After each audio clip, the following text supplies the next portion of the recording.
Assalamualaikum warahmatullahi wabarakatuh. Saya Gina Salsabila, NPM 1913-023024. Di sini saya akan menjelaskan tentang simulasi argon untuk memenuhi tugas kimia komputasi yang diampu oleh Bapak Andrian Saputra, SPD MSc, dan Ibu Lisa Tania, SPD MSc. Berikut penjelasannya.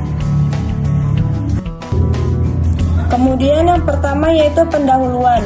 Nah, jadi argon adalah gas mulia yang dicirikan oleh tingkat kelembaban yang tinggi, yaitu secara kimiawi relatif tidak reaktif. Secara fisik, ini adalah senyawa yang relatif sederhana karena bersifat monoatomik baik sebagai gas maupun sebagai cairan. Nah, oleh karena itu dapat dimodelkan sebagai senyawa netral. Mengenai medan gaya seperti yang telah diperkenalkan, berarti bahwa dalam argon itu satu-satunya istilah medan gaya yang relevan adalah tolakan Pauli. Oleh karena itu dalam jargon simulasi, argon dan gas mulia lainnya disebut dengan cairan Lennard-Jones. Yang selanjutnya yaitu metode. Jadi dalam simulasi akan dilakukan dengan paket simulasi GROMACS. Nah, di beranda kita sudah menemukan perangkat lunak dan dokumentasi. Jadi GROMACS sudah diinstal pada mesin kumpulan chip, jadi tidak perlu mengunduh atau menginstal perangkat lunak apapun untuk menjalankan simulasi. Nah, untuk menjalankan simulasi ini biasanya diperlukan 3 file input. Nah, yang pertama itu ada file struktur. Nah, file struktur ini berisi koordinat atom dan sistem yang akan kita simulasikan. Kemudian yang kedua, kita memerlukan topologi molekuler yang berisi parameter simulasi atom, medan gaya, dan deskripsi ikatan, sudut ikatan, dan lain-lain jika ada dari sistem simulasi. Nah, kemudian kita membutuhkan parameter simulasi yaitu jenis simulasi, jumlah langkah, suhu simulasi, dan lain-lain. Kemudian pada percobaan kali ini kita menggunakan condensation boiling argon, yaitu untuk simulasi argon ini kita harus memiliki 3 file, yaitu kita mengunduh argon stat pdb, argon top, dan mdp ke direktori kerja kita dan tanpa mengubah nama filenya. Kemudian kita melakukan percobaan freezing dan pencairan argon. Nah, dalam simulasi ini kita hanya mengamati kondensasi ke fase cair. Tetapi pada suhu yang lebih rendah juga kita membekukan menuju ke fase padat. Nah, untuk berkonsentrasi pada transisi fase ini secara eksplisit kita akan mensimulasikan fase kental. Jadi kotak simulasi sudah disiapkan berupa liquid GRO 94K MDP dan kita bisa masukkan ke dalam file kita. Yang selanjutnya yaitu tujuan. Jadi tujuan dilakukannya praktikum simulasi molekuler ini adalah untuk menganalisis profil fungsi distribusi radial GR, fluktuasi energi, mean square displacement, MCD, dan menentukan koefisien difusi D dengan menggunakan teknik simulasi dinamika molekuler untuk sistem homogen sederhana.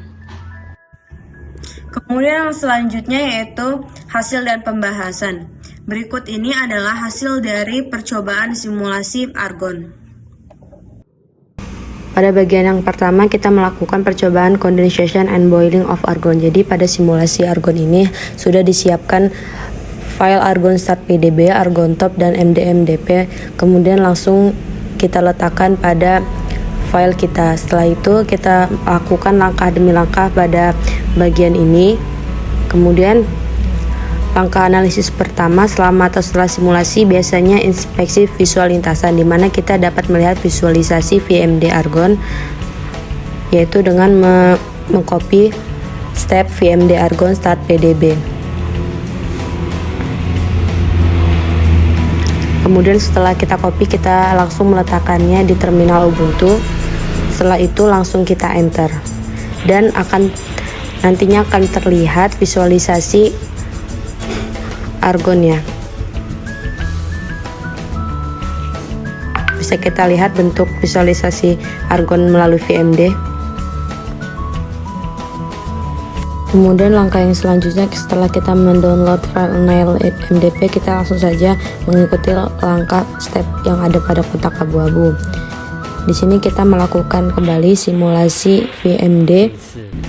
Yang sebelum itu kita aktifkan terlebih dahulu X-Launch kita. Setelah kita aktifkan, kita langsung mengcopy step VMD Argon Start ke terminal Ubuntu. Lalu nanti akan mulai terlihat visualisasi VMD dari simulasi Argon. Bisa kita lihat untuk hasil dari VMD Argonnya. Kita dapat menggerak-gerakkan dari simulasi Argon VMD ini. Kemudian yang selanjutnya kita sekarang menganalisis energi dan suhu dari simulasi. Yang pertama kita langsung saja untuk simulasi energi. Setelah kita memasukkan stepnya ke terminal Ubuntu, kita langsung dapat melihat hasil grafik dari temperatur atau suhu. Bisa kita lihat untuk temperatur ini cenderung grafiknya mengalami penurunan. Aktualisasi selama simulasi memang menurun secara monoton seiring dengan berjalannya simulasi. Kemudian yang selanjutnya, analisis grafik potensial. Bisa kita lihat setelah kita masukkan ke terminal Ubuntu, hasil energi potensial yang kita dapatkan yaitu di mana grafik cenderung mengalami penurunan pada energi potensial. Kemudian yang selanjutnya kita dapat mengulangi simulasi NIL atau perpanjangan simulasi dengan faktor 5. Kita dapat mengedit NIL MDP-nya terlebih dahulu. Setelah itu kita langsung saja memasukkan step temperatur lalu di copy ke dalam terminal Ubuntu. Berikut ini grafik dari hasil simulasi dengan mengedit NIL MDP. Dapat terlihat bahwa grafik temperatur ini lebih tinggi titik didihnya dibandingkan dengan simulasi sebelumnya. Kemudian untuk energi potensial pada grafik berikut, energi potensial akhirnya dapat kita lihat lebih rendah dari simulasi yang sebelumnya. Kemudian yang selanjutnya kita simulasikan pendidihan alih-alih kondensasi argon yang kemudian kita unduh Heatube MDP. Kemudian kita lakukan step pada kotak abu-abu berikut lalu kita letakkan pada terminal Ubuntu. Kita akan menganalisis GMX energi dan XM grace-nya, atau kita menganalisis potensial dan suhu seperti yang sudah kita lakukan tadi. Lalu didapatkan hasil bentuk grafik temperaturnya, yaitu bisa kita lihat pada gambar bahwa grafik temperatur mengalami penaikan dari simulasi yang sebelumnya, sehingga suhunya bernilai positif. Sedangkan pada simulasi yang sebelumnya didapatkan suhunya bernilai negatif.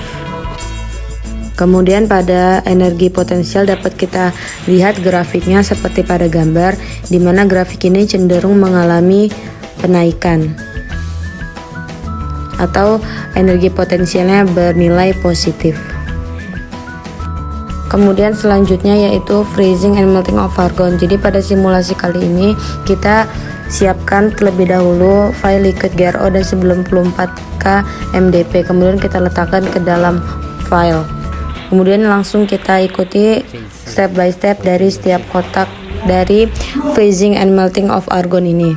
Kemudian kita melakukan analisis sifat struktural cairan, yaitu fungsi distribusi radial. Berikut kita akan melihat grafik dari distribusi fungsi radial. Berikut ini merupakan grafik dari fungsi radial, di mana pada fase cair kurva ditunjukkan konstan karena menggambarkan struktur kristal. Kemudian selanjutnya sekarang mari kita mendinginkan sistem dengan cara mengunduh NIL 2 MDP terlebih dahulu. Kemudian kita masukkan step by step dari setiap kotak itu. Lalu kita dapat melihat atau memeriksa animasi dengan menggunakan VMD.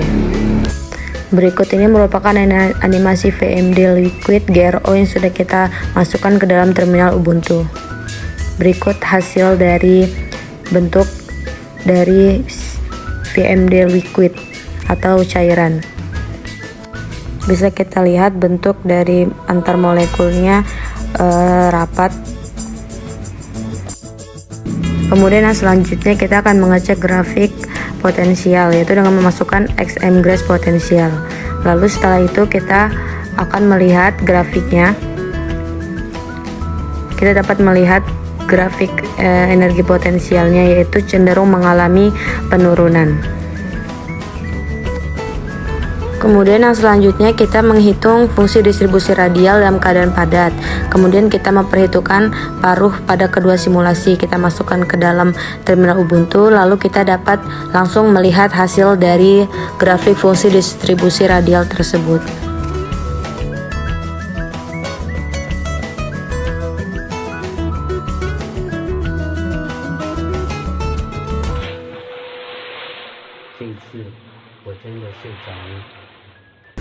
Kita dapat melihat grafik radial distribusi.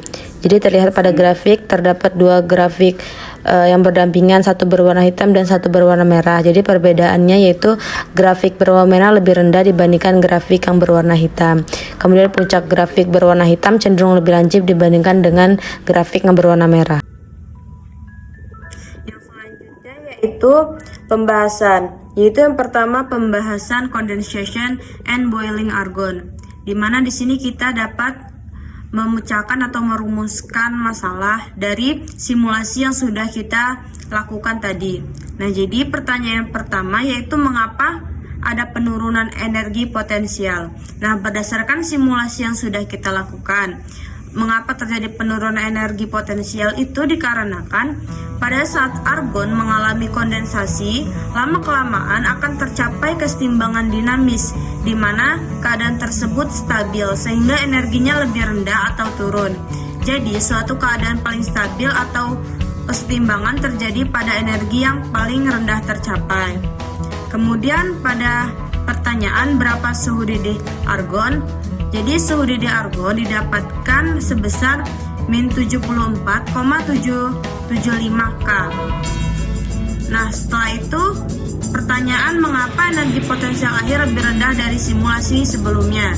Hal ini dikarenakan kita telah melakukan perpanjangan panjang simulasi dengan faktor 5. Nah, hal ini dilakukan dengan memodifikasi baris di NLDIP atau file yang sudah kita simpan tadi. Kemudian buka NLDIP MDP di Gedit atau Notepad. Kemudian kita mengeditnya atau mengubah n-step dari 500.000 menjadi 2.500.000. Kemudian kita mengubah pada Notepad tersebut annealing time-nya dari 1000 menjadi 5.000. Sehingga itu membuat energi potensialnya itu menjadi lebih rendah dari simulasi sebelumnya. Kemudian untuk pertanyaan berapa suhu didih kali ini, mengapa titik didih nyata lebih tinggi dari simulasi sebelumnya? Nah, jadi hal ini dikarenakan kita merubah settingan pada NLMDP dengan mengubah n-step-nya dari 500.000 menjadi 2.500.000. Untuk suhu didihnya yaitu sebesar min 74,7342 Kelvin. Kemudian karena kita sudah mengubah n-step dan annealing time, itu akan membuat titik didihnya itu juga menjadi lebih tinggi dari yang sebelumnya. Dan untuk permasalahan berapakah suhu didih yang terlihat sekarang, bisakah kita menjelaskan simulasi pendinginan? Manakah dari tiga nilai yang diharapkan yang paling realistis? Nah, berdasarkan simulasi yang sudah kita lakukan, untuk suhu didih yang terlihat sekarang itu sebesar 75,2485. Jadi pada simulasi pendinginan didapatkan grafik hasil yang cenderung menurun, nah yang memiliki suhu bernilai negatif. Sedangkan pada simulasi pemanasan didapatkan grafik hasil yang cenderung meningkat, yang memiliki suhunya bernilai positif. Nah, kemudian untuk hasil yang paling realistis itu terdapat pada simulasi pemanasan titik didih argon adalah 75,2485 K. Jadi di mana ini mendekati hasil titik didih argon yang sebenarnya, yaitu sebesar 87,2 K. Jadi simulasi pemanasan ini yang paling realistis atau yang paling mendekati titik didih argon yang sebenarnya. Dan untuk pembahasan yang kedua tentang freezing and melting argon, yaitu pertanyaannya, berapa jarak terdekat tetangga untuk dua molekul argon? Mengapa puncak grafik tetangga kedua tidak tepat 2 kali jarak tetangga terdekat?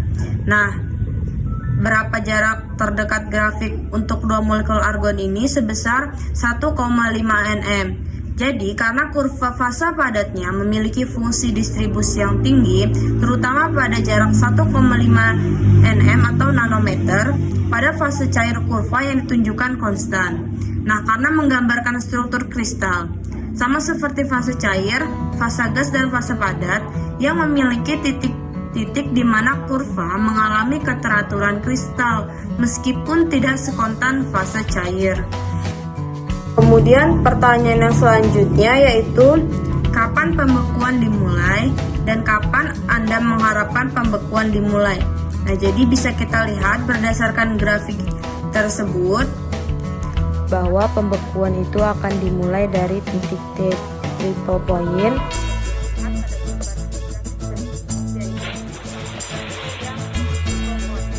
menghubungkan garis fase gas, fase cair, dan fase padat.